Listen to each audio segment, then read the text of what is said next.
In the past, we have covered how to protect your portfolio from a market crash and how to avoid investing in overvalued stocks. Today, we'll cover how to pick the best dividend stocks. Before we start though, hit that subscribe button to get more videos on how we can build our wealth together. Today, I wanted to focus on a particular risk most of you face routinely: dividend cuts. Dividend cuts have a major impact on your portfolio. They incur a loss of revenue and capital. You made sacrifices to invest, and you shouldn't put your retirement plan in the hands of poor management. Here are 3 tricks you can use to avoid dividend cutters. Trust the market. Beware of high dividend yield stocks. My first indication that something may be wrong is usually the market action itself. While I don't rely on it, there is still some truth emanating from the action in the market. When a sector or most of the market follows the same movement, it's difficult to understand exactly what the market is telling us. However, when you see companies that are getting beaten down more than others, this is normally a sign that something is wrong.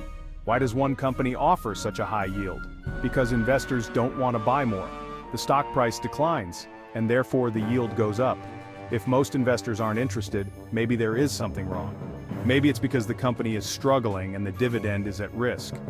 To be clear, I never sell based on a high yield. But I investigate to understand why this is happening. The first step of this investigation will be to look at the dividend trend. Number 2, avoid stocks with an absence of dividend growth. As the inflation rate hasn't been excessive between 2010 and 2020, most income-seeking investors don't factor inflation into their investment decisions. Many have said, "I'm retired and I need this 8% income. I don't care about inflation." I can understand that position if you have $1 million invested at 8% and you only need $60,000 a year to live. This means inflation can eat up $20,000 in dividend income before it affects your lifestyle. That may make sense to some folk, but even a 2.1% inflation rate could be a killer over 20 years in your retirement. That is, of course, the best-case scenario. The worst is the prelude of a dividend cut. If a company stops increasing its dividend, it's because the weight of the dividend payment has become a burden on the balance sheet. Management has 2 options. Number 1, they find growth vectors and put the company back on track. Number 2, they fail and must cut the dividend to save the business. There is not a third option. When management fails, it looks like this. Therefore, if you have stocks in your portfolio with a high yield and no dividend increases in the past 18 months, you know where the story is likely to go. Number 3, weak dividend triangle.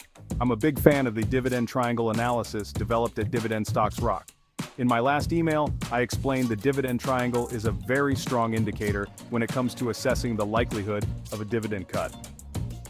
The dividend triangle is composed of 3 metrics. Revenue trend. Is the company thriving and increasing their sales? EPS trend. Does the company have a robust margin and is profitable? Dividend trend. Does the company show confidence and is able to share the wealth with shareholders? Here's a classic example where a lot of things are going wrong. Transcontinental, TSE, TCLB. When you look at TCL, you see a high yield, no dividend increase, and a weak dividend triangle. You cannot tell for sure the company will cut its dividend, but I would certainly not be surprised to see a dividend cut. Building a portfolio focused on dividend growth and healthy dividends. I'm not telling you to sell all your high yielders tomorrow morning. I'm not telling you to ignore nice yielding stocks at all. But I'm here to offer you a different perspective where you could ensure you create a dividend income for life by using dividend growers and healthy dividend payers.